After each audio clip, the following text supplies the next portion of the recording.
Hello guys, very good day to you all, and today I will take up the unit 2 of the topic, my greatest Olympic prize. Now let's go into the text. An angry athlete is an athlete who will make mistakes, as any coach will tell you. I was no exception. On the first of my pre-qualifying jumps, I leaped from several inches beyond the checkerboard for a nose jump. Each and every player was given 3 chances to qualify themselves for the finals. The writer was also given 3 chances, but the writer was not in a sound mind. He was a little hot under the collar, as you know, that he was slightly disgusted with with the statement of Hitler, who claimed that his performance belonged to a master race, and he also had expected that the German players would bag all the gold medals. Because of this statement, the writer was angry, was disgusted, was annoyed at the Hitler's disposition, Hitler's activities, Hitler's manners of conversation, and he was angry. And if an athlete gets angry, if he goes berserk, if he is dissatisfied, if he's not in a sound mind, it is natural on his part that he will commit a mistake, as any coach would tell you.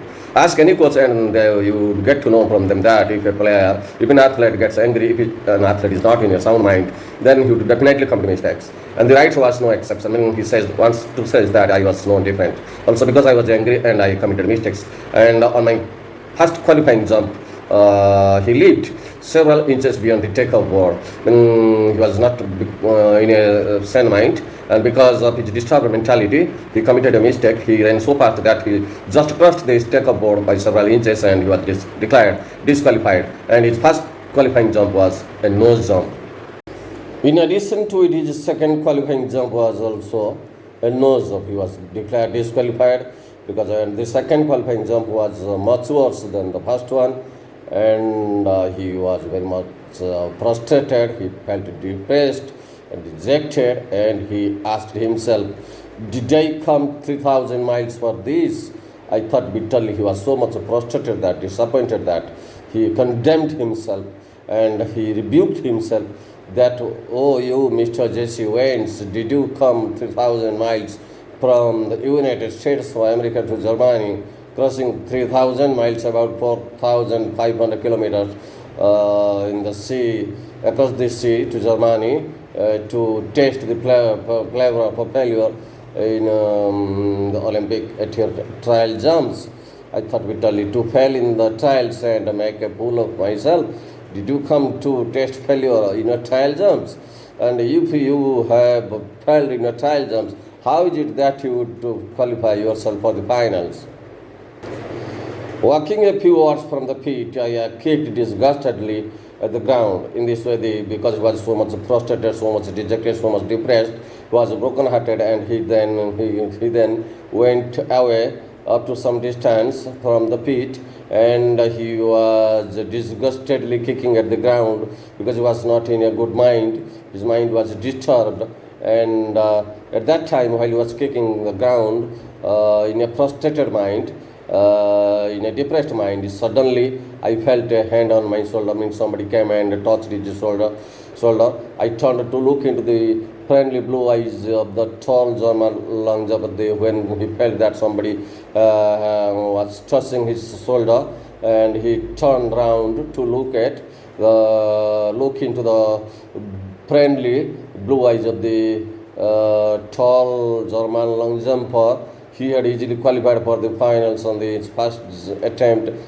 He offered me a firm handshake. You know, the name of the German long jumper was Lars Lang, and he had qualified himself for the finals in his first attempt, and he had seen the right being failed in his first 2 attempts. There was only 1 attempt for him left, and in order to perhaps console him, he came to the writer and touched his shoulder. When the writer turned round, he saw the friendly blue eyes of the German long jumper Lars Lang, and he had qualified for the finals in his first attempt, and he shook hands with the writer. He said, Jesse Waynes, I am Lars Lang. I don't think we have met. He addressed Jesse Waynes by his name and also introduced himself that he was Lars Lang. And he also told that for the first time they were meeting, I don't think we have met, and for the first time, that means that for the first time they are going to meet. He spoke English well, though with a German twist to it. You know that Lazlang, the native language of Lazlang was German language, not English. However, he was speaking English very well, and but his English, because he was a German, and his English sounded English had the flavor of German language, meaning German twist to it, meaning he spoke English with a German twist to it, meaning his English sounded as if there was some change of German language. Because English was the second language of Lazlang, so he could not speak English as naturally as an American speaks. He spoke English with a German twist, meaning with a German implication. Then he said, the writer said, "Glad to meet you," I said. Then, trying to hide my nervousness, I added, "How are you?" The writer said to him that, "I am happy to meet you." And the writer was nervous because he had been declared disqualified in his first two qualifying jumps, and hiding his nervousness, hiding his fear, the writer asked Lazlang, "How are you?" And Lazlang answered, "I'm fine." The question is, "How are you?" Again, Lazlang repeated the same question to the writer and asked, "How are you?" So the writer asked him, "What do you mean? What do you want to say?" "What do you mean?" I asked, meaning the writer wants to know what does Lazlang mean, because he repeated the same question, "How are you?" And in a surprise, perhaps the writer wanted to know, asked him, "What do you mean?" Then Lazlang said, "Something must be eating you," he said. Then Lazlang said to the writer, "You are perhaps in trouble. I know that you are not in your sound mind. You are broken-hearted, and something must be eating you when you are in trouble. I understand you are in an anguished state of mind. You are not in a sound mind, and I understand you." And then the writer says, "Proud the way foreigners are when they mastered a bit of American slang." And the writer says, when the foreigners they get mastery over in American English language, American spoken language, English language, they behave proudly. Proud the way foreigners are when they have mastered a bit of American slang. If the foreigners get mastery over the American English language, then they behave proudly. It is also quite true in India. If in India somebody speaks English, it seems that they have a high prestige. They are honored more than others. So they are held with high esteem. Similarly, when Lazlang spoke English well with an American pronunciation, he felt proud. Then the writer says, Lazlang said, "You should be able to qualify with your eyes closed. Why you are so much troubled? Why you are so much broken-hearted?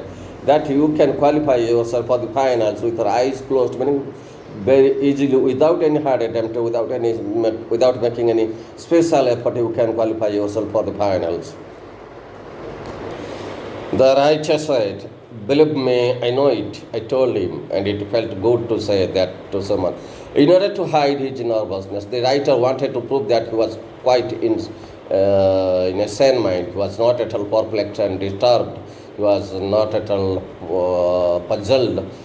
He was in a sound mind. He just said that, "I know how to qualify because I have come here to Germany in order to participate in the Olympic Games, and it is quite well known to me how to qualify. But because of some mistake, because of some error, because of some unwanted mistakes, lacunas, I might have been declared disqualified.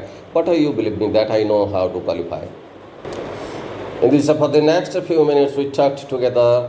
I did not tell long what was eating me, but he seemed to understand my anger, and he took pains to reassure me.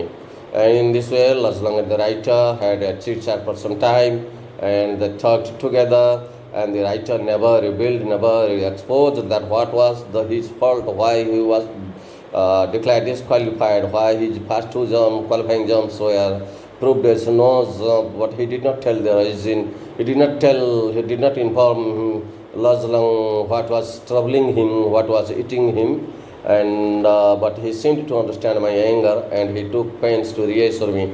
But Lazlang had known that the writer was not in quiet mind. He was displeased with his own performance, and he took pains to reassure me. He tried to encourage, to inspire Jesuits once again.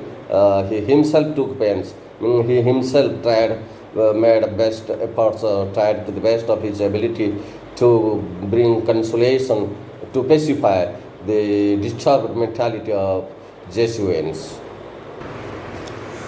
Although he had been schooled in the Nazi youth movement, he did not believe in the Aryan supremacy business any more than I did, says the writer. That Lazlang belonged to German and he belonged to Nazi youth movement. He had been schooled, he had been trained, he had undergone training with the ideals of Nazism. But the writer thinks that he believed in Nazism or in Aryan supremacy race more than Lazlang believed. We laughed over the fact that he really looked the part, though. But the writer and Jesuits and Lazlang, they laughed over the fact that Lazlang looked the part when he looked just like a member of Nazi party, a political party. He looked just like a Nazi and member of Nazi party, but really looked the part. The writer said to him that you are looking just like you have the appearance of a member of the Nazis, but Lazlang was not so much belief in Nazism, though he was a member of it, and they laughed over this fact. And an inch taller than I, he had a lean, muscular frame. Lazlang was an inch taller than the writer, and he was a muscular frame, meaning he was robust, hale and hearty, muscular, meaning with muscles, frame meaning body. His body was very hard and strong, stout, muscular frame, clear blue eyes, fair hair meaning white hair, and strikingly handsome face also. He looked attractive, strikingly handsome face meaning he looked attractive and handsome. And finally, seeing that I had calmed down to somewhat, he pointed to the take-up board. And when after some time, after their chit chat, after their gossip, Lazlang got to know that Lazlang found that the writer had been pacified. His anger or his annoyance has now been assuaged. He was pacified, he was calm and quiet. Then Lazlang invited to the writer and pointed at the take-off board. Look, he said, why don't you draw a line a few inches at the back of the board and aim at making your take-off from there? You'll be sure not to fall, and you certainly ought to jump far enough to qualify. What does it matter if you are not part in the trials? Tomorrow is what counts. And now Lazlang gave a piece of very precious advice to Jesuits. He advised to Jesuits that he should draw a line. He suggested that why don't you draw a line a few inches at the back of the take-up board? He advised Jesuits that he should draw a line at the back of the take-up board, and amid making your take-up from there, he told him that he should draw a line behind the take-up board and he should start jumping from that line, and you'll be sure not to foul. And also he cautioned him that you should not make a foul, you should not commit a mistake while trying to qualify yourself in your third attempt, because it is your last attempt, and if you commit a foul, if you commit a mistake, then you will be again disqualified and go back to your home. So he cautioned him, he warned him against his mistake and said that you certainly ought to jump far enough to qualify. And also at this time, it was natural that he asked him that you have to jump far enough so that you can qualify. What does it matter? You are not first in the trials, and you should not try to stand first today. You should not try to defeat all others, to vanquish all others in the trial jumps, because today is not today.